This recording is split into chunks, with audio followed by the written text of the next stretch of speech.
সদ্য শপথ নেয়ায় ভারতের প্রধানমন্ত্রীর কাছে বেশি কিছু আশা করছে না বাংলাদেশ।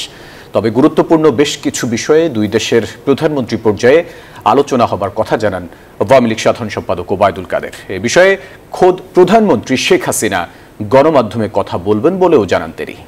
এদিকে বিএনপি বলছে নতজানু পররাষ্ট্রনীতির কারণে সীমান্ত হত্যা এখনো বন্ধ হয়নি, আর তাই ভারতের নতুন সরকার দেশের গণতন্ত্র পুনরুদ্ধারে সহযোগিতা করবে বলেও আশা করেন তিনি।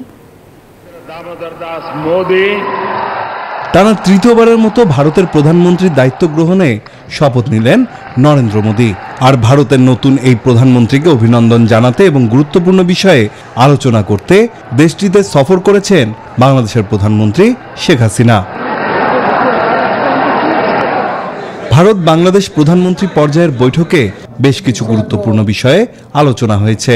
তবে নতুন দায়িত্ব গ্রহণ করায় বেশি কিছু আশা করছে না বাংলাদেশ সরকার। প্রধানমন্ত্রীর এই সফর নিয়ে গণমাধ্যমের করা এক প্রশ্নের জবাবে এমনটাই জানান আওয়ামী লীগের সাধারণ সম্পাদক ওবায়দুল কাদের।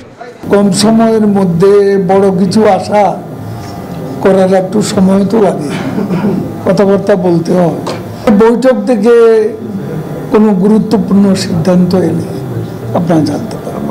মাননীয় প্রধানমন্ত্রী নিজেও আসলে তিনি সাংবাদিকদের সাথে মিলিত হবেন এবং সেখানে তিনি বিস্তারিত বলবেন। এদিকে বিএনপি মহাসচিব কৃষক দলের এক অনুষ্ঠানে বাংলাদেশে গণতন্ত্র প্রতিষ্ঠায় ভারতের নতুন সরকার পাশে থাকবে বলে আশা প্রকাশ করেছেন। তাদের বিচার বিভাগ যেভাবে কাজ করতে পারে, আমরা এই দেশের মানুষকে 1971 সালে সেই লক্ষ্যেই আমরা যুদ্ধ করেছিলাম। আমাদের যেটা প্রত্যাশা যে ভারতের সরকার জনগণের যে প্রত্যাশা বাংলাদেশের মানুষের, সেই প্রত্যাশাকে তারা মর্যাদা দেবেন এবং সেইভাবেই তারা বাংলাদেশের সঙ্গে সম্পর্ক গড়ে তুলবেন। তিনি বলেন, ভারতের কাছে পানির ন্যায্য হিসাব দাবি করায় গুম হন বিএনপি নেতা ইলিয়াস আলী। এই আওয়ামী লীগ নেই যে আওয়ামী লীগ আমাদের সঙ্গে স্বৈরাচারের বিরুদ্ধে সংগ্রাম করেছিল, লড়াই করেছিল। নাইম আল চিকো, নিউজ 24, ঢাকা।